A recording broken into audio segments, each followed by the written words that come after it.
ದಿನದಲ್ಲಿ ನಡೆದಿರುವಂತಹ ಎಲ್ಲಾ ವಿದ್ಯಮಾನಗಳನ್ನು ತಿಳಿಸುವಂತಹ 30 ಮಿನಿಟ್ಸ್ 30 ನ್ಯೂಸ್ಗೆ ಸ್ವಾಗತ. ನಾನು ನವಿತಾ ಜಿನ್. ಬೆಳಗ್ಗೆಯಿಂದ ಈ ಕ್ಷಣದವರೆಗೂ ನಡೆದಿರುವಂತಹ ಪ್ರಮುಖ 30 ವಿದ್ಯಮಾನಗಳನ್ನು ಒಂದೊಂದಾಗಿ ನೋಡ್ತಾ ಹೋಗೋಣ.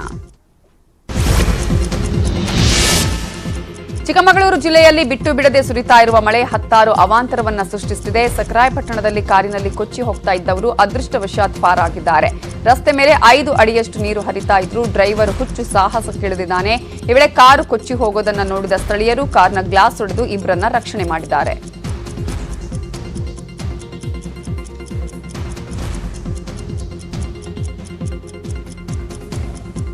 ಇನ್ನು ತುಂಬಳ್ಳಿಪುರ ಗ್ರಾಮದಲ್ಲಿ ಗುಡ್ಡ ಕುಸಿದ ಪರಿಣಾಮ ಕಾಫಿ ತೋಟವೇ ಸರ್ವನಾಶವಾಗಿದೆ. ಫಸಲಿಗೆ ಬಂದಿದ್ದ ಮೆಣಸು, ಅಡಿಕೆ, ಕಾಫಿ, ಬಾಳೆ ಕೊಚ್ಚಿ ಹೋಗಿದ್ದು ರೈತರು ಕಣ್ಣೀರಿಡುತ್ತಿದ್ದಾರೆ.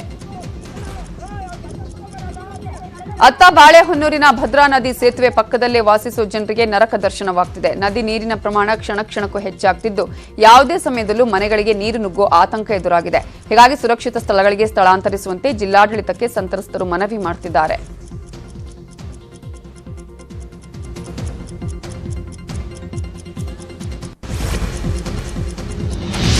ಮೈಸೂರು ಜಿಲ್ಲೆಯ ನಂಜನಗೂಡಿನ ಕಪಿಲಾ ನದಿಯಲ್ಲಿ ಭಕ್ತರು ದುಸ್ಸಾಹಸ ಮಾಡುತ್ತಿದ್ದಾರೆ. ನಿರಂತರವಾಗಿ ಸುರಿತಾ ಇರುವ ಮಳೆಯಿಂದಾಗಿ 16 ಕಾಲು ಮಂಟಪ ಸಂಪೂರ್ಣ ಮುಳುಗಡೆಯಾಗಿದೆ. ಆದರೂ ಸಹ ರಭಸವಾಗಿ ಹರಿಯೋ ನೀರಲ್ಲೇ ಕೆಲ ಭಕ್ತರು ಪುಣ್ಯ ಸ್ನಾನ ಮಾಡುತ್ತಿದ್ದಾರೆ. ಸ್ವಲ್ಪ ಎಚ್ಚರ ತಪ್ಪಿದ್ರೂ ಅಪಾಯ ಗ್ಯಾರಂಟಿ. ಭದ್ರತಾ ಸಿಬ್ಬಂದಿಯ ಮಾತಿಗೂ ಕ್ಯಾರೆ ಅನ್ನದ ಭಕ್ತರು ಪುಣ್ಯ ಸ್ನಾನಕ್ಕಾಗಿ ಹುಚ್ಚು ಸಾಹಸ ಮಾಡುತ್ತಿದ್ದಾರೆ. ಇನ್ನು ಪರಶುರಾಮ ದೇಗುಲಕ್ಕೂ ಜಲ ದಿಗ್ಬಂಧನವಾಗಿರುವುದರಿಂದ ದೇವಸ್ಥಾನಕ್ಕೆ ಬೀಗ ಹಾಕಲಾಗಿದೆ. ಆದರೆ ಇದಕ್ಕೆ ಕ್ಯಾರೆ ಅನ್ನದ ಭಕ್ತರು ದೇವರ ದರ್ಶನ ಮಾಡುತ್ತಿದ್ದಾರೆ. ನಂಜನಗೂಡಿನಲ್ಲಿ ಈಗ ಕಪಿಲಾ ನದಿಯ ಒಂದು ನರ್ತನ ಜಾಸ್ತಿ ಆಗಿರುವಂಥದ್ದು. ಯಾಕೆಂದ್ರೆ ವೈನಾಡು ಭಾಗದಲ್ಲಿ ಹೆಚ್ಚಾಗಿ ಮಳೆ ಬರ್ತಾ ಇರೋದ್ರಿಂದಾಗಿ ಈಗ ಕಪಿಲಾ ನದಿಗೆ ಅತಿ ಹೆಚ್ಚು ನೀರನ್ನ ಬಿಡಲಾಗಿರುವಂಥದ್ದು. ಹಾಗಾಗಿ ಸುಮಾರು 38 ಸಾವಿರ ಕ್ಯೂಸೆಕ್ಸ್ ಅಷ್ಟು ನೀರನ್ನ ನದಿಯಿಂದ ಹೊರಬಿಡಲಾಗಿದೆ. ಹಾಗಾಗಿ ಒಂದು ಕಪಿಲಾ ನದಿಯ ದಡದಲ್ಲಿ ಈಗ ಪ್ರವಾಹದ ಪರಿಸ್ಥಿತಿ ನಿರ್ಮಾಣವಾಗಿದೆ. ಈಗಾಗಲೇ ನೋಡ್ತಾ ಇರ್ಬೋದು, ಕಪಿಲಾ ನದಿಯ ದಡದಲ್ಲಿ ಸಾಕಷ್ಟು ಪ್ರವಾಹ ಪರಿಸ್ಥಿತಿ ಇರೋದ್ರಿಂದ ಈ 16 ಮಂಟಪ ಏನಿದೆ, 16 ಮಂಟಪ ಸಂಪೂರ್ಣವಾಗಿ ಮುಳುಗಡೆ ಆಗಿರುವಂಥದ್ದು. ಯಾಕೆಂದ್ರೆ ಈಗಾಗಲೇ ಕೂಡ ಸಾಕಷ್ಟು ಇನ್ನೂ ಕೂಡ ವೈನಾಡು ಭಾಗದಲ್ಲಿ ಹೆಚ್ಚಾಗಿ ಮಳೆ ಬರ್ತಾ ಇರುವಂಥದ್ದು ಕಂಡು ಬರ್ತಾ ಇದೆ. ಹಾಗಾಗಿ ಇನ್ನೂ ಸಹ ಈ ಒಂದು 16 ಮಂಟಪ ಏನಿದೆ ನೀರಿನೊಳಗೆ ಒಂದು ಮುಳುಗಿರುವಂಥದ್ದು, ಸಂಪೂರ್ಣವಾಗಿ ಒಂದು ಇಡೀ ಮಂಟಪ ಮುಳುಗೋಗಿರುವಂಥದ್ದು. ಕೇವಲ ಮೇಲ್ಭಾಗದ ಚಾವಣಿ ಏನಿದೆ ಅದು ಮಾತ್ರ ಈಗ ಕಾಣ್ತಾ ಇರೋಂಥದ್ದನ್ನ ಕೂಡ ನಾವು ಗಮನಿಸ್ತಾ ಇದ್ದೀವಿ. ಈ ಮೂಲಕ ಸುಮಾರು ನಂಜನಗೂಡಿನ ದಕ್ಷಿಣ ಕಾಶಿ ಅಂತ ಗುರುತಿಸಿಕೊಂಡಿರುವಂಥ ನಂಜನಗೂಡು ಏನಿದೆ, ಈ ನಂಜನಗೂಡದಲ್ಲಿ ಪ್ರವಾಹದ ಪರಿಸ್ಥಿತಿ ಇನ್ನು ಹೆಚ್ಚಾಗುವಂಥ ಎಲ್ಲಾ ಸಾಧ್ಯತೆಗಳು ಕೂಡ ಇರುವಂಥದ್ದು. ಜೊತೆಗೆ ಈಗಾಗಲೇ ಇದರ ನಡುವೆ ಕೂಡ ಏನಂದ್ರೆ ಭಕ್ತಾದಿಗಳು ಒಂದು ಪುಣ್ಯ ಸ್ನಾನವನ್ನು ಮಾಡುವಂಥ ಕೆಲಸದಲ್ಲೂ ಕೂಡ ಈಗಾಗಲೇ ಇರುವಂಥದ್ದು. ನೋಡ್ತಾ ಇರ್ಬೋದು, ಪುಣ್ಯ ಸ್ನಾನವನ್ನು ಮುಗಿಸಿ ಸಾಕಷ್ಟು ಮಂದಿ ಈಗಾಗಲೇ ನದಿಯ ಹೊರಭಾಗವೂ ಕೂಡ ಇದ್ದಾರೆ. ಯಾಕೆಂದ್ರೆ ಹೆಚ್ಚಿನ ಸುಮಾರು 38 ಸಾವಿರ ಕ್ಯೂಸೆಕ್ಸ್ ಅಷ್ಟು ನೀರು ಈಗ ನದಿಗೆ ಬಿಡಲಾಗಿದೆ. ಹಾಗಾಗಿ ಒಂದು ಆತಂಕದ ವಾತಾವರಣ ಕೂಡ ಇದೆ, ಅಪಾಯವೂ ಕೂಡ ಇದೆ. ಆದರೂ ಸಹ ಯಾರು ಸಹ ಈ ಒಂದು ನದಿಯಲ್ಲಿ ಸಹ ಸಾರ್ವಜನಿಕರು ಒಂದು ಪುಣ್ಯ ಸ್ನಾನವನ್ನು ಮಾಡುವಂತ ಕೆಲಸವನ್ನ ಮಾಡಲಾಗ್ತಿರುವಂಥದ್ದು. ಅಪಾಯವನ್ನು ಕೂಡ ಲೆಕ್ಕಿಸದೆ ಪುಣ್ಯ ಸ್ನಾನವನ್ನು ಮಾಡುವಂತ ಕೆಲಸಕ್ಕೆ ಈಗಾಗಲೇ ಮುಂದಾಗ್ತಿರುವಂಥದ್ದು. ಜೊತೆಗೆ ಈಗಾಗಲೇ ಸಾರ್ವಜನಿಕರಿಗೆ ಈಗಾಗಲೇ ಮುನ್ಸೂಚನೆ ನೀಡಿರುವಂಥದ್ದು. ಈಗಾಗಲೇ ಕೂಡ ಇದು ಸಾರ್ವಜನಿಕರ ಮುನ್ನೆಚ್ಚರಿಕೆ ಕೂಡ ನೀಡಲಾಗಿದೆ. ಸಾರ್ವಜನಿಕರು ಯಾವುದೇ ಕಾರಣಕ್ಕೂ ಇಲ್ಲಿ ಬರಬಾರ್ದು, ಪುಣ್ಯಸ್ಥಾನಗಳನ್ನ ಮಾಡಬಾರ್ದು ಅಂತೇಳಿ ಸಾಕಷ್ಟು ಮುನ್ನೆಚ್ಚರಿಕೆ ಕ್ರಮವನ್ನು ಕೂಡ ನೀಡಿರುವಂಥದ್ದು. ಆದರೆ ಇಲ್ಲಿ ಸಾರ್ವಜನಿಕರು ಬಂದು ಇಲ್ಲಿ ಪುಣ್ಯಸ್ನಾನ ಮಾಡುವಂಥದ್ದು, ಜೊತೆಗೆ ಇಲ್ಲಿ ಒಂದು ರೂಲ್ಸ್ಗಳನ್ನ ಇಲ್ಲಿ ನೀಡಿರುವಂತಹ ಒಂದು ಸೂಚನೆಗಳಿಂದ ಅವುಗಳನ್ನ ಬ್ರೇಕ್ ಮಾಡುವಂಥ ಕೆಲಸವನ್ನು ಕೂಡ ಸಾರ್ವಜನಿಕರು ಮಾಡ್ತಾ ಇರೋದನ್ನ ಇಲ್ಲಿ ಗಮನಿಸಿರುವಂಥದ್ದು. ಒಟ್ಟಿನಲ್ಲಿ ಜಿಲ್ಲಾಡಳಿತ ಇಲ್ಲಿ ಆಗ್ತಿರುವಂಥ ಲೋಪಗಳನ್ನ ಗಮನದಲ್ಲಿ ಇಟ್ಕೊಂಡು ಇಲ್ಲಿ ಹೆಚ್ಚಿನ ಒಂದು ಸೆಕ್ಯೂರಿಟಿನ ಹಾಕಬೇಕು. ಜೊತೆಗೆ ಇಲ್ಲಿ ಮುಂದೆ ಆಗುವಂಥ ಅನಾಹುತಗಳನ್ನ ತಪ್ಪಿಸುವ ನಿಟ್ಟಿನಲ್ಲಿ ಒಂದು ಕ್ರಮವನ್ನು ಕೈಗೊಳ್ಳಬೇಕು ಅನ್ನೋದು ಕೂಡ ಇಲ್ಲಿ ಸ್ಥಳೀಯರ ಒತ್ತಾಯ ಕೂಡ ಆಗಿರುವಂಥದ್ದು. ವರದಿಯೊಂದಿಗೆ ದಿವ್ಯಶ್ರೀ, ನ್ಯೂಸ್ 18 ಕನ್ನಡ, ಮೈಸೂರು. ಕಾವೇರಿ ಕೊಳ್ಳದಲ್ಲಿ ನಿರಂತರವಾಗಿ ಮಳೆಯಾಗ್ತಿರೋದ್ರಿಂದ ಕೆಆರ್ಎಸ್ ಡ್ಯಾಂನಿಂದ ನದಿಗೆ ನೀರು ಬಿಡುಗಡೆ ಮಾಡಲಾಗ್ತಿದೆ. ಇದರ ಪರಿಣಾಮ ರಂಗನತಿಟ್ಟು ಪಕ್ಷಿಧಾಮದ ನಡುಗಡ್ಡೆಗಳು ಮುಳುಗಡೆಯಾಗಿವೆ.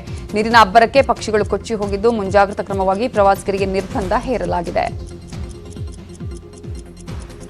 ಆರ್ಎಸ್ನ ಆಸ್ಪಾಸಿನಲ್ಲಿರ್ತಕ್ಕಂಥ ಒಂದಷ್ಟು ಪಕ್ಷಿಧಾಮಗಳಾಗ್ಬೋದು, ಇವೆಲ್ಲವೂ ಕೂಡ ಜಲಾವೃತ ಆಗ್ತಾ ಇರ್ತಕ್ಕಂಥದ್ದು. ನಾನೀಗ ಪ್ರಸಿದ್ಧ ರಂಗನತಿಟ್ಟು ಪಕ್ಷಿಧಾಮದಲ್ಲಿದ್ದೀನಿ. ಈಗ ಪಕ್ಷಿಧಾಮ ಕೂಡ ಮುಳುಗಡೆ ಆಗುವಂತ ಸನ್ನಿವೇಶವನ್ನ ನಿಮಗೆ ತೋರಿಸ್ತಾ ಹೋಗ್ತೀನಿ. ನೀವೀಗ ದೃಶ್ಯದಲ್ಲಿ ನೋಡ್ತಾ ಇರ್ತಕ್ಕಂಥದ್ದು ಇದು ಪ್ರಸಿದ್ಧ ರಂಗನತಿಟ್ಟು ಪಕ್ಷಿಧಾಮ ಆಗಿರ್ತಕ್ಕಂಥದ್ದು. ಮಂಡ್ಯದ ಶ್ರೀರಂಗಪಟ್ಟಣದಲ್ಲಿರ್ತಕ್ಕಂಥ ಈ ಪಕ್ಷಿಧಾಮ ರಾಷ್ಟ್ರೀಯ ಮಟ್ಟದಲ್ಲಿ ಒಂದು ಹೆಸರುವಾಸಿಯನ್ನ ಮಾಡಿರ್ತಕ್ಕಂಥ ಪಕ್ಷಿಧಾಮ. ಈಗ ಅಂದ್ರೆ ಏನು ಕಾವೇರಿ ನದಿಗೆ ಹೆಚ್ಚಿನ ನೀರು ಅಂದ್ರೆ 1 ಲಕ್ಷ ಕ್ಯೂಸೆಕ್ ಹೆಚ್ಚಿನ ನೀರು ನೀರನ್ನ ಬಿಡಲಾಗಿದೆ. ಹೀಗಾಗಿ ಏನು ಭಾಗಶಃ ಪಕ್ಷಿಧಾಮ ಮುಳುಗಡೆ ಆಗ್ತಾ ಇದೆ ಅಂತಕ್ಕಂಥ ವಿಚಾರವನ್ನ ಹೇಳ್ಬೋದು. ನೀವೀಗ ದೃಶ್ಯದಲ್ಲಿ ನೋಡ್ತಾ ಇದ್ದೀರಾ, ಬೋಟಿಂಗ್ ಪಾಯಿಂಟ್ ಅನ್ನು ಕೂಡ ಈಗಾಗಲೇ ಏನು ಪಕ್ಷಿಧಾಮದ ಅಧಿಕಾರಿಗಳು ಈಗಾಗಲೇ ಮುನ್ನೆಚ್ಚರಿಕಾ ಕ್ರಮವಾಗಿ ಬೋಟಿಂಗ್ ಅನ್ನು ಕೂಡ ನಿಲ್ಲಿಸಿರ್ತಕ್ಕಂಥದ್ದು. ಅದೇ ರೀತಿ ಕಾವೇರಿ ನದಿ ಉಕ್ಕಿ ಹರಿತಾ ಇದೆ, ನೀವು ದೃಶ್ಯದಲ್ಲಿ ನೋಡ್ತಿದ್ದೀರಾ, ಸಾಕಷ್ಟು ನೀರು ಹರಿದು ಹೋಗ್ತಾ ಇರ್ತಕ್ಕಂಥದ್ದು. ಹೀಗಾಗಿ ಏನು ಈ ಒಂದು ಬೋಟಿಂಗ್ ಪಾಯಿಂಟ್ ಅನ್ನು ಕೂಡ ನಿಲ್ಲಿಸಲಾಗಿದೆ. ಮುಂಜಾಗ್ರತಾ ಕ್ರಮವಾಗಿ ಪಕ್ಷಿಧಾಮದ ಅಧಿಕಾರಿಗಳು ಪ್ರವಾಸಿಗರಿಗೂ ಕೂಡ ನಿರ್ಬಂಧವನ್ನ ಹೇರಿದ್ದಾರೆ. ಅದೇ ರೀತಿ ಏನು ಇಲ್ಲಿರ್ತಕ್ಕಂಥ ಪಕ್ಷಿಗಳು ಸುಮಾರು 15ಕ್ಕೂ ಹೆಚ್ಚು ನಡುಗಡ್ಡೆಗಳು ಈ ಒಂದು ಪಕ್ಷಿಧಾಮದಲ್ಲಿ ಇರತಕ್ಕಂಥದ್ದು. ಇಲ್ಲಿ ಪಕ್ಷಿಗಳು ಸಹಜವಾಗಿ ಬೇರೆ ದೇಶಗಳಿಂದ ಆಗಮಿಸಿ ಇಲ್ಲಿ ಸಂತಾನೋತ್ಪತ್ತಿಯನ್ನ ಮಾಡುವಂತ ಕೆಲಸವನ್ನ ಮಾಡ್ತವೆ. ಅದೇ ನಿಟ್ಟಿನಲ್ಲಿ ಈ ಸರಿನೂ ಕೂಡ ಏನು ಬೇರೆ ದೇಶದಿಂದ ಈ ಒಂದು ಪಕ್ಷಿಧಾಮಕ್ಕೆ ಆಗಮಿಸಿದಂತ ಪಕ್ಷಿಗಳು ಇಲ್ಲಿರ್ತಕ್ಕಂಥ ಸುಮಾರು 15ಕ್ಕೂ ಹೆಚ್ಚು ನಡುಗಡ್ಡೆಗಳೇನಿದ್ದಾವೆ ಅಲ್ಲಿ ತಮ್ಮ ಒಂದು ಗೂಡನ್ನ ಕಟ್ಕೊಂಡಿದ್ವು. ಆ ಗೂಡುಗಳು ಈಗ ಭಾಗಶಃ ನೀರಿನಲ್ಲಿ ಕೊಚ್ಚಿ ಹೋಗ್ತಾ ಇರುವಂತದ್ದು. ತಮ್ಮ ಗೂಡುಗಳು ಏನು ನೀರಿನಲ್ಲಿ ಮುಳುಗೋಗಿದೆ. ಹೀಗಾಗಿ ಏನು ಮತ್ತೆ ಗೂಡುಗಳನ್ನ ಕಟ್ಟಿಕೊಳ್ಳುವಂತ ಒಂದು ಕೆಲಸವನ್ನ ಕೂಡ ಪಕ್ಷಿಗಳು ಮಾಡ್ತಾ ಇರ್ತಕ್ಕಂಥದ್ದು. ಪಕ್ಷಿಗಳು ಕೂಡ ಸಾಕಷ್ಟು ಸಂಕಷ್ಟದಲ್ಲಿ ಇರ್ತಕ್ಕಂಥದ್ದು. ಒಂದಷ್ಟು ಮರಿಗಳು ಗೂಡಿನಲ್ಲಿ ಇದ್ದಂತ ಸಂದರ್ಭದಲ್ಲಿ ಏನ್ ನೀರು ಬಂತು, ಪ್ರವಾಹ ಬಂತು, ಈ ಒಂದು ಸಂದರ್ಭದಲ್ಲಿ ಕೊಚ್ಕೊಂಡು ಹೋಯ್ತು. ಇನ್ನು ಹೆಚ್ಚಿನ ಪ್ರಮಾಣದಲ್ಲಿ ಏನಾದ್ರೂ ಕಾವೇರಿ ನದಿಗೆ ನೀರನ್ನ ಹರಿಸಿದ್ದೆ ಆದ್ರೆ ಇಲ್ಲಿರ್ತಕ್ಕಂಥ ಹಳಿದು ಉಳಿದಂತ ನಡುಗಡ್ಡೆಗಳೇನಿದ್ದಾವೆ ಅವು ಸಂಪೂರ್ಣವಾಗಿ ಜಲಾವೃತ ಆಗ್ತವೆ. ಕ್ಯಾಮ್ರಾ ಪರ್ಸನ್ ಮುದ್ದೇಗೌಡ ಜೊತೆ ಸುನಿಲ್ ಗೌಡ, ನ್ಯೂಸ್ 18 ಕನ್ನಡ, ಮಂಡ್ಯ. ಶಿವಮೊಗ್ಗದ ಶಿಕಾರಿಪುರ ತಾಲೂಕಿನ ತುಮರಿ ಹೊಸೂರಿನ ಕೆರೆ ಏರಿ ಕುಸಿದು ಅಪಾರ ಪ್ರಮಾಣದ ನೀರು ಪೋಲಾಗಿದೆ. ರಾತ್ರಿ ಸುರಿದ ಧಾರಾಕಾರ ಮಳೆಯಿಂದಾಗಿ ಕೆರೆ ಏರಿ ಕುಸಿದು ಬಿದ್ದಿದ್ದರಿಂದ ಅಪಾರ ಪ್ರಮಾಣದ ನೀರು ಪೋಲಾಗಿದ್ದು, ಅಲ್ಲದೆ ಕೆರೆ ಹಿಂದಿನ ತೋಟಗಳಿಗೂ ನೀರು ನುಗ್ಗಿ ಅವಾಂತರವಾಗಿದೆ. ಶಿವಮೊಗ್ಗ ಜಿಲ್ಲೆಯ ಭದ್ರಾವತಿಯಲ್ಲಿ ಭದ್ರಾ ನದಿ ಅವಾಂತರಕ್ಕೆ ಜನ ಕಂಗಾಲಾಗಿದ್ದಾರೆ. 55,000 ಕ್ಯೂಸೆಕ್ ನೀರನ್ನು ಭದ್ರಾ ಜಲಾಶಯದಿಂದ ಹೊರಕ್ಕೆ ಬಿಡಲಾಗಿದ್ದು, ಭದ್ರಾವತಿಯ ಕೆಲ ಬಡಾವಣೆಗಳು ಕೆರೆಗಳಂತಾಗಿವೆ. ಕವಲಗುಂದಿಯಲ್ಲಿ 30ಕ್ಕೂ ಹೆಚ್ಚು ಮನೆಗಳಿಗೆ ನೀರು ನುಗ್ಗಿದ ಪರಿಣಾಮ ಮನೆಯಲ್ಲಿದ್ದ ಎಲ್ಲಾ ವಸ್ತುಗಳು ನೀರು ಪಾಲಾಗಿವೆ. ಕೆಎಸ್ಆರ್ಟಿಸಿ ಬಸ್ ನಿಲ್ದಾಣದ ಸಮೀಪದ ಹೊಸ ಸೇತುವೆ ಸಹ ಸಂಪೂರ್ಣ ಮುಳುಗಡೆಯಾಗಿದೆ.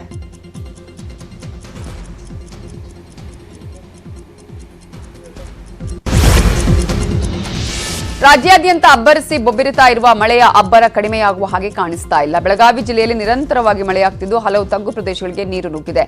ಕಳೆದ 2 ದಿನದಲ್ಲೇ 5ಕ್ಕೂ ಹೆಚ್ಚು ಮನೆಗಳು ನೆಲಕಚ್ಚಿದ್ದು ಮಹಾನಗರ ಪಾಲಿಕೆ ಕಾಳಜಿ ಕೇಂದ್ರವನ್ನು ಆರಂಭಿಸಿದೆ. ಇನ್ನು ಕೃಷ್ಣಾ ಜಲನಯನ ಪ್ರದೇಶದಲ್ಲಿ ಬಿಟ್ಟು ಬಿಡದೆ ಮಳೆಯಾಗ್ತಿರೋದ್ರಿಂದ ಕೃಷ್ಣಾ ನದಿ ಒಳಹರಿವಿನಲ್ಲಿ ನೀರಿನ ಮಟ್ಟ ಹೆಚ್ಚಾಗ್ತಿದೆ. ಆಲಮಟ್ಟಿ ಲಾಲ್ ಬಹದ್ದೂರ್ ಶಾಸ್ತ್ರಿ ಜಲಾಶಯದಿಂದ ನೀರು ರಿಲೀಸ್ ಮಾಡಲಾಗಿದ್ದು, ನದಿ ತೀರದ ಗ್ರಾಮಸ್ಥರಿಗೆ ಕಟ್ಟೆಚ್ಚರ ನೀಡಲಾಗಿದೆ. ನಿಡಗುಂದಿ ತಾಲೂಕಿನ ಯಲಗೂರಲ್ಲಿ ಮೈಕಲ್ಲಿ ಸಾರೋ ಮೂಲಕ ಜನರಿಗೆ ಎಚ್ಚರಿಕೆ ನೀಡಲಾಗುತ್ತಿದೆ. ಯಲಗೂರು ಗ್ರಾಮ ಪಂಚಾಯತ್ ವ್ಯಾಪ್ತಿಯಲ್ಲಿ ಬರ್ತಕ್ಕಂಥ ಯಲಗೂರು, ಕಾಶಿನಕುಂಟೆ ಹಾಗೂ ಯಲ್ಲಮ್ಮನ ಬೂದಿಹಾಳ ಗ್ರಾಮದ ಸಮಸ್ತ ನಾಗರಿಕರಿಗೆ ಈ ಮೂಲಕ ಗ್ರಾಮ ಪಂಚಾಯತ್ ಯಲಗೂರವರು ತಮ್ಮ ಪ್ರಕಟಣೆ ಮೂಲಕ ತಿಳಿಸುವುದೇನೆಂದರೆ, ಆಲಮಟ್ಟಿ ಡ್ಯಾಮಿನ ಕೆಳಭಾಗದಲ್ಲಿರುವ ಎಲ್ಲ ರೈತ ಬಾಂಧವರು ನದಿಯ ದಡದಲ್ಲಿರುವ ತಮ್ಮ ನಿರಂತರವಾಗಿ ಸುರಿತಾ ಇರುವ ಮಳೆಯಿಂದ ಅಪಾರ ಬೆಳೆ ಹಾನಿಯಾಗ್ತಾ ಇದೆ. ಉಸ್ತುವಾರಿ ಸಚಿವರು ತಮ್ಮ ಜಿಲ್ಲೆಗಳತ್ತ ಮುಖ ಮಾಡುತ್ತಿದ್ದಾರೆ. ಗದಗ ಜಿಲ್ಲೆಯ ಬೆಳೆ ಹಾನಿಯಾದ ಜಮೀನುಗಳಿಗೆ ಜಿಲ್ಲಾ ಉಸ್ತುವಾರಿ ಸಚಿವ ಬಿಸಿ ಪಾಟೀಲ್ ಭೇಟಿ ಕೊಟ್ಟು ಬೆಳೆ ಹಾನಿಯನ್ನ ವೀಕ್ಷಣೆ ಮಾಡಿದ್ದಾರೆ. ಗದಗ ತಾಲೂಕಿನ ಹೊಂಬಳ, ಎಚ್ಎಸ್ ವೆಂಕಟಾಪುರ ಹಾಗೂ ನರಗುಂದ ತಾಲೂಕಿನ ಕುರ್ಲಗೇರಿ ಗ್ರಾಮದಲ್ಲಿ ಬೆಳೆ ಹಾನಿಯನ್ನ ವೀಕ್ಷಣೆ ಮಾಡಿದರು.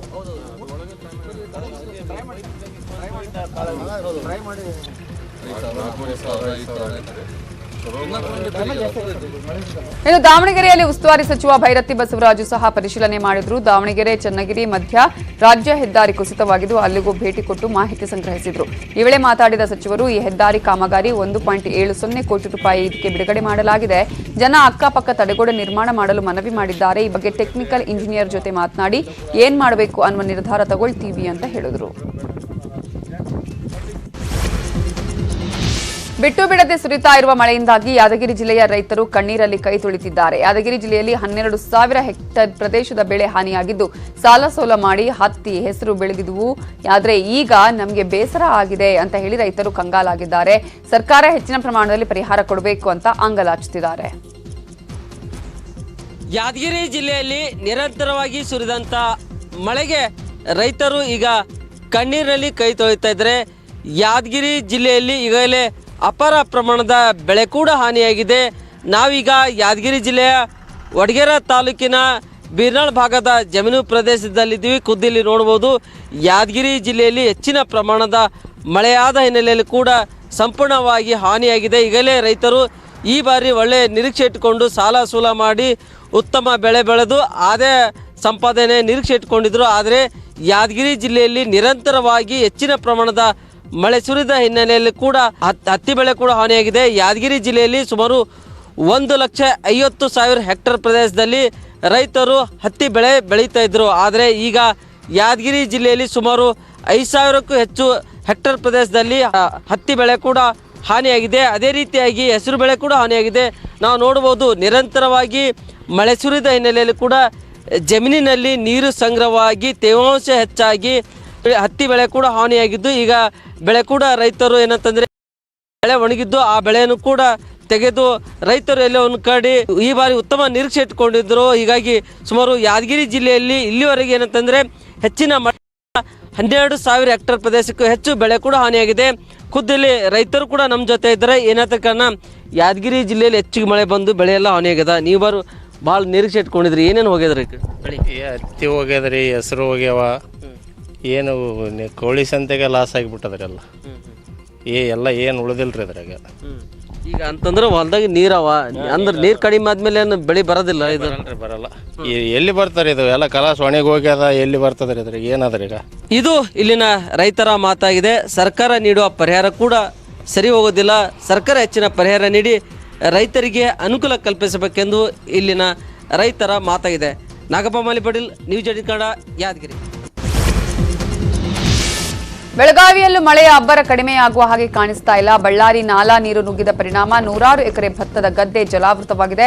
ಬೆಳಗಾವಿ ತಾಲೂಕಿನ ಯಳ್ಳೂರು, ವಡಗಾವಿ, ಶಹಾಪುರ, ಧಾಮನೆ ಸೇರಿದಂತೆ ಹಲವು ಗ್ರಾಮಗಳಲ್ಲಿ ಕಳೆದ ತಿಂಗಳು ಸುರಿದ ಮಳೆಯಿಂದಾಗಿ ಭತ್ತದ ಬೆಳೆ ಸಂಪೂರ್ಣ ನಾಶವಾಗಿತ್ತು. ಹೀಗಾಗಿ ಈಗ ಮತ್ತೆ ನಾಟಿ ಮಾಡಿದ್ದ ಭತ್ತವು ನೆಲಕಚ್ಚಿದೆ.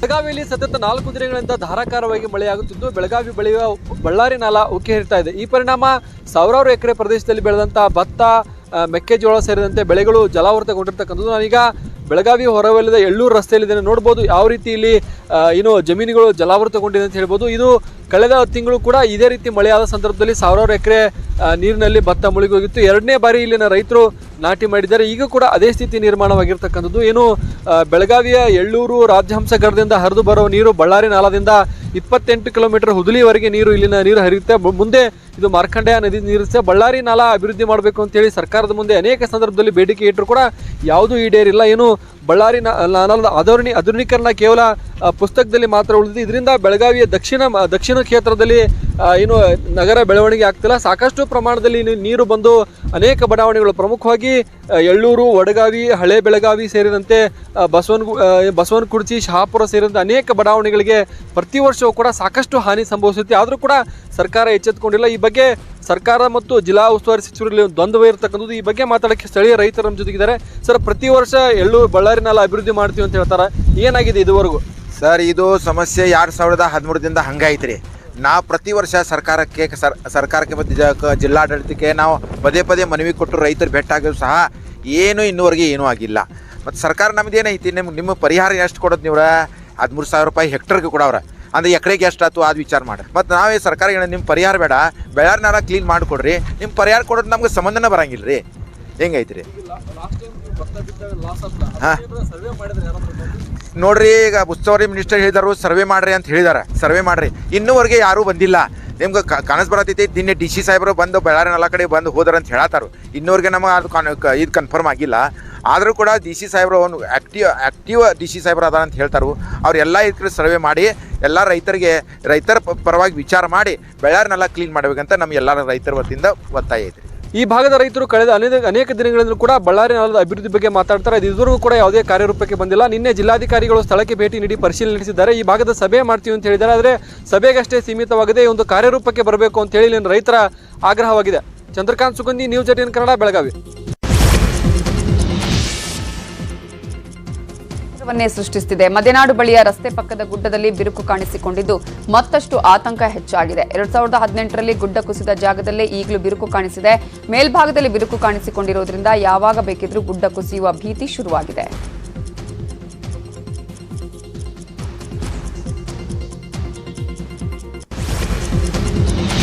ದಾವಣಗೆರೆ ತಾಲೂಕಿನ ಕಂದಗಲ್ಲು ಗ್ರಾಮಸ್ಥರು ಭರ್ಜರಿಯಾಗಿ ಮೀನಿನ ಬೇಟೆಯಾಡುತ್ತಿದ್ದಾರೆ. ಊರಿನ ಕೆರೆ ಕೋಡಿ ಬಿದ್ದ ಪರಿಣಾಮ ಬೃಹತ್ ಗಾತ್ರದ ಮೀನುಗಳು ನೀರಿನಲ್ಲಿ ಹರಿದು ಬರ್ತಿವೆ. ಕೋಡಿಯಲ್ಲಿ ನಿಂತಿರೋ ಜನ ಮೀನಿನ ಶಿಕಾರಿ ಮಾಡ್ತಿದ್ದಾರೆ.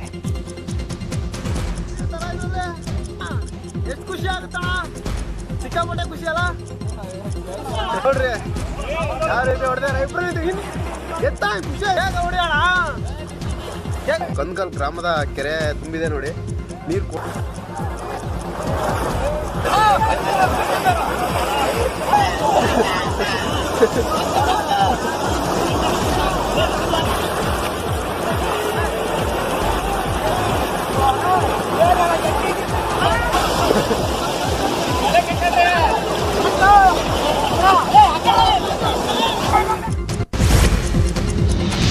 ಬೆಂಗಳೂರಿನ ಈದ್ಗಾ ಮೈದಾನ ವಿವಾದ ಮತ್ತೆ ತಾರಕಕ್ಕೇರಿದೆ. ಮೈದಾನದ ಜಾಗ ಕಂದಾಯ ಇಲಾಖೆಗೆ ಸೇರಿದ್ದು ಅಂತ ಆದೇಶ ಹೊರಬಿದ್ದ ಬೆನ್ನಲ್ಲೇ ಮತ್ತೆ ವಿವಾದದ ಕಿಚ್ಚು ಜೋರಾಗಿದೆ. ಹೀಗಾಗಿ ಕೆಎಸ್ಆರ್ಪಿ ತುಕಡಿ ಹಾಗೂ 100ಕ್ಕೂ ಅಧಿಕ ಪೊಲೀಸರನ್ನ ನಿಯೋಜನೆ ಮಾಡಲಾಗಿದೆ. ಬಿಬಿಎಂಪಿ ನಿರ್ಧಾರವನ್ನು ಸ್ವಾಗತಿಸಿರುವ ಹಿಂದೂ ಸಂಘಟನೆಗಳು ಮೈದಾನದ ಗೋಡೆ ತೆರವು ಮಾಡುವಂತೆ ಪಟ್ಟು ಹಿಡಿದಿವೆ. ಹೀಗಾಗಿ ಮೈದಾನದ ಸುತ್ತ ಖಾಕಿ ಕಣ್ಗಾವಲು ಇರಿಸಲಾಗಿದೆ. ಇಲಾಖೆ ವತಿಯಿಂದ ನಾವು ಏನೇನು ಕ್ರಮ ಜರುಗಿಸ್ತೀವಿ, ಆದರೆ ಈಗಾಗಲೇ ಸರ್ಕಾರದ ವತಿಯಿಂದ ಮತ್ತು ಬೇರೆ ವತಿಯಿಂದ ಹೇಳಿಕೆಗಳು ಬಂದಿವೆ ಕ್ಲಿಯರ್ ಆಗಿ. ಈಗ ರೆವಿನ್ಯೂ ಇಲಾಖೆಯವರು ಅದಕ್ಕೆ ಉತ್ತರ ಕೊಡ್ತಾರೆ, ಯಾಕಂದರೆ ಅದರ ಬಗ್ಗೆ ನಾವು ಉತ್ತರ ಕೊಡುವಂಥ ಯಾವುದು ಇದಿಲ್ಲ. ಈಗ ಆದೇಶ ಆಗಿದೆ, ಜಾಗ ರೆವಿನ್ಯೂ ಇಲಾಖೆಗೆ ಸೇರ್ತದೆ ಅಂತ ಹೇಳ್ಬಿಟ್ಟು ಅವರು ತೀರ್ಮಾನ ತಗೊಳ್ತದೆ. ಅದು ಒಂದು ಸರ್ಕಾರಿ ಇಲಾಖೆ ಆಗಿದೆ ಮತ್ತು ಆ ತೀರ್ಮಾನದ ಪ್ರಕಾರ ಪೊಲೀಸ್ ಇಲಾಖೆ ಎಲ್ಲ ಮುಂದೆ. ಮಾಜಿ ಸಿಎಂ ಕುಮಾರಸ್ವಾಮಿ ಹಾಗೂ ಸಚಿವ ಅಶ್ವಥ್ ನಾರಾಯಣ್ ನಡುವಿನ ಟಾಕ್ ವಾರ್ ನಿಲ್ಲುವ ಹಾಗೆ ಕಾಣ್ತಿಲ್ಲ. ಅಧಿವೇಶನ ಕರೆಯಲು ಸರ್ಕಾರ ಹಿಂದೇಟು ಹಾಕ್ತಿದೆ ಅಂತ ಕಿಡಿಕಾರಿದ ಎಚ್ಡಿಕೆಗೆ ಅಶ್ವಥ್ ನಾರಾಯಣ ಟಾಂಗ್ ಕೊಟ್ಟಿದ್ದಾರೆ. ಅಧಿವೇಶನ ಇದ್ದಾಗಲೇ ಕುಮಾರಸ್ವಾಮಿ ಸದನಕ್ಕೆ ಬರುವುದಿಲ್ಲ, ಎಲ್ಲಿದ್ಯಪ್ಪ ಕುಮಾರಸ್ವಾಮಿ ಅಂತ ಅವರನ್ನ ಹುಡುಕಬೇಕು ಅಂತ ಕಿಚಾಯಿಸಿದ್ದಾರೆ. ಈಗಾಗಲೇ ಬರಲ್ಲ ಕುಮಾರಸ್ವಾಮಿಯನ್ನು ಹುಡುಕ್ಬೇಕು, ಎಲ್ಲಿದ್ಯಪ್ಪ ಕುಮಾರಸ್ವಾಮಿ ಅನ್ಬೇಕು.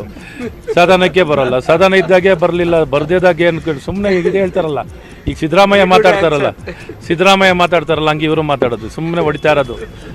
ಏನು ಬಾಯಿಗೆ ಬಂದಂಗೆ ದಿಕ್ಕಿಲ್ಲದಂಗೆ ಹೊಡಿತಾರೆ, ಗುಂಡು ಟಮ್ಮ ಟಮ್ಮ ಅಂತ ಹೊಡಿತಾ ಇರ್ತಾರೆ. ಹೊಡಿಲಿ, ಚೆನ್ನಾಗಿ ಕೆಲಸ ಮಾಡ್ತಾ ಇದ್ದೀವಿ, ಜನರ ಪರವಾಗಿದ್ದೀವಿ, ಜನರಿಗೋಸ್ಕರ ಇದ್ದೀವಿ. ನಮ್ಮ ಪಕ್ಷ, ನಮ್ಮ ಸರ್ಕಾರ ಜನರ ಪರವಾಗಿರುವಂಥ ಸರ್ಕಾರ. ಇದ್ಯಾವುದೋ ಪ್ರೈವೇಟ್ ಲಿಮಿಟೆಡ್ ಕಂಪ್ನಿ ಅಲ್ಲ, ಕಾಂಗ್ರೆಸ್ ಅಥವಾ JDS ಹಂಗೆ ನಾವು ಪ್ರೈವೇಟ್ ಲಿಮಿಟೆಡ್ ಅಲ್ಲ, ನಾವು ಜನರ ಸರ್ಕಾರ, ಜನರ ಪಕ್ಷ. ಇಲ್ಲಿ ಯಾರು ಏನು ಬೇಕಾದ್ರೆ ಆಗ್ಬೋದು, ಅಲ್ಲಿ ಅಂದರೆ ಕುಟುಂಬಕ್ಕೆ. ಇಡೀ ಬೆಂಗಳೂರನ್ನೇ ಬೆಚ್ಚಿ ಬೀಳಿಸಿದ ಆಸಿಡ್ ಕೇಸ್ನ ಚಾರ್ಜ್ ಶೀಟ್ ಅನ್ನು ಕೋರ್ಟ್ಗೆ ಸಲ್ಲಿಕೆ ಮಾಡಲಾಗಿದೆ. 3 ತಿಂಗಳ ಬಳಿಕ 770 ಪುಟಗಳ ಪ್ರಾಥಮಿಕ ಚಾರ್ಜ್ ಶೀಟ್ ಕೋರ್ಟ್ಗೆ ಸಲ್ಲಿಕೆಯಾಗಿದ್ದು 92 ಸಾಕ್ಷಿಗಳ ಹೇಳಿಕೆಯನ್ನ ದಾಖಲಿಸಲಾಗಿದೆ. 2 ಪ್ರತ್ಯಕ್ಷ ಸಾಕ್ಷಿಗಳು ಹಾಗೂ 164 ಮಂದಿಯ ವಿಡಿಯೋ ಹೇಳಿಕೆಯನ್ನ ಉಲ್ಲೇಖಿಸಲಾಗಿದೆ. ಘಟನೆ ನಡೆದ ದಿನ ಅಣ್ಣನಿಗೆ ಕಾಲ್ ಮಾಡಿದ್ದ ನಾಗೇಶ್ ತಾನು ಆಸಿಡ್ ಹಾಕಿದ್ರ ಬಗ್ಗೆ ಹೇಳಿದ್ದಂತೆ. ಇದರ ಫೋನ್ ಕಾಲ್ ರೆಕಾರ್ಡ್ ಅನ್ನು ನಾಗೇಶ್ನ ಸಹೋದರ ಪೊಲೀಸರಿಗೆ ನೀಡಿದ್ದಾನೆ. ಅಲ್ಲದೆ ಆಸಿಡ್ ಹಾಕಿದ್ದ ಹಿಂದಿನ ದಿನ ಯುವತಿ ಕಚೇರಿ ಬಳಿ ಬಂದಿದ್ದ ನಾಗೇಶ್ನ ಸಿಸಿಟಿವಿ ದೃಶ್ಯಗಳನ್ನು ಪೊಲೀಸರು ಸೀಸ್ ಮಾಡಿದ್ದಾರೆ. ದಕ್ಷಿಣ ಕನ್ನಡ ಜಿಲ್ಲೆಯ ಬಂಟ್ವಾಳ ತಾಲೂಕಿನ ವಿಟ್ಲದ ನಿರ್ಜನ ಪ್ರದೇಶದಲ್ಲಿ ಮನುಷ್ಯನ ತಲೆಬುರುಡೆ ಪತ್ತೆಯಾಗಿದೆ. ನೆಕ್ಕರೆಕಾಡು ಎಂಬಲ್ಲಿ ತಲೆಬುರುಡೆ ಜೊತೆಗೆ ಬಟ್ಟೆಗಳು ಸಹ ಪತ್ತೆಯಾಗಿದ್ದವು. ಈ ಸಂಬಂಧ ತನಿಖೆ ಆರಂಭಿಸಿರುವ ಪೊಲೀಸರು ತಲೆಬುರುಡೆ ಯಾರದ್ದು ಅನ್ನೋದನ್ನ ಪತ್ತೆ ಹಚ್ಚಿದ್ದಾರೆ. 6 ತಿಂಗಳ ಹಿಂದೆ ಉಕ್ಕಡ ನಿವಾಸಿ ನಾಗೇಶ್ ಗೌಡ ಅನ್ನೋರು ನಾಪತ್ತೆಯಾಗಿದ್ರು. ಅವರ ಬಟ್ಟೆಯ ಆಧಾರದ ಮೇಲೆ ಮೃತ ವ್ಯಕ್ತಿ ನಾಗೇಶ್ ಅಂತ ಪತ್ತೆ ಹಚ್ಚಿದ್ದಾರೆ. ಬೆಳಗಾವಿಯ ಗಾಲ್ಫ್ ಮೈದಾನದಲ್ಲಿ ಚಿರತೆ ಓಡಾಟವನ್ನು ಡಿಎಫ್ಒ ಅಧಿಕಾರಿಗಳು ದೃಢಪಡಿಸಿದ್ದಾರೆ. ಅರಣ್ಯ ಇಲಾಖೆ ಅಳವಡಿಸಿದ ಟ್ರ್ಯಾಪ್ ಕ್ಯಾಮೆರಾದಲ್ಲಿ ಚಿರತೆ ಓಡಾಟ ಸೆರೆಯಾಗಿದೆ. ಈ ಬಗ್ಗೆ ಮಾಹಿತಿ ನೀಡಿದ ಡಿಎಫ್ಒ ಆಂಥೋನಿ ಮರಿಯಂ ಗಾಲ್ಫ್ ಮೈದಾನ ಪ್ರದೇಶದಲ್ಲಿ ಸಾರ್ವಜನಿಕರು ಓಡಾಡದಂತೆ ಮನವಿ ಮಾಡಿದ್ದಾರೆ. ಡಿಎಫ್ಒ ಆಗಿ ನಾನು ಒಂದು ಜನರಲಿ ಮನವಿ ಮಾಡಲಿಕ್ಕೆ ಪ್ರಯತ್ನ ಪಡ್ತೀನಿ.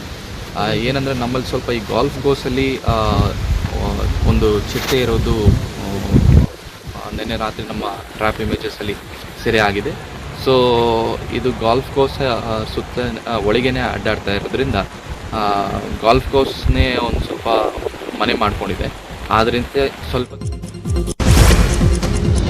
75ನೇ ವರ್ಷದ ಸ್ವಾತಂತ್ರ್ಯೋತ್ಸವದ ಸಂಭ್ರಮ ಈಗಿನಿಂದಲೇ ಶುರುವಾಗಿದೆ. ಉತ್ತರ ಕನ್ನಡ ಜಿಲ್ಲೆಯ ಕುಮಟಾ ತಾಲೂಕಿನ ಮಿರ್ಜಾನ್ ಕೋಟೆಗೆ ಕೇಸರಿ, ಬಿಳಿ, ಹಸಿರು ಬಣ್ಣದ ದೀಪಾಲಂಕಾರ ಮಾಡಲಾಗಿದೆ. ಆಜಾದಿ ಕಾ ಅಮೃತ ಮಹೋತ್ಸವ ಹಿನ್ನೆಲೆ ಸಂಜೆ 6 ಗಂಟೆಯಿಂದ ರಾತ್ರಿ 11 ಗಂಟೆವರೆಗೆ ಐತಿಹಾಸಿಕ ಮಿರ್ಜಾನ್ ಕೋಟೆ ದೀಪಾಲಂಕಾರದಿಂದ ಕಂಗೊಳಿಸುತ್ತಿದೆ. ಎಲ್ಲೆಲ್ಲೂ ಮೊಹರಂ ಹಬ್ಬದ ಸಂಭ್ರಮ ಜೋರಾಗಿದೆ. ಬಾಗಲಕೋಟೆಯ ಕರಡಿ ಗ್ರಾಮದ ಬೀದಿಗಳಲ್ಲಿ ಅಲೆ ದೇವರುಗಳ ಮೆರವಣಿಗೆಯನ್ನ ಅದ್ದೂರಿಯಾಗಿ ನಡೆಸಲಾಯಿತು. ಇನ್ನು ಕೊಪ್ಪಳದಲ್ಲೂ ಭಕ್ತಿಭಾವದಿಂದ ಮೊಹರಂ ಹಬ್ಬವನ್ನು ಆಚರಿಸಲಾಗುತ್ತಿದೆ. ಮುಳ್ಳಿನ ಕಂಟಿ ಮಧ್ಯೆ ನಡೆದ ಆಲಾಯಿ ಕುಣಿತ ನೋಡುಗರ ಹುಬ್ಬೇರಿಸುವಂತೆ ಮಾಡಿತು.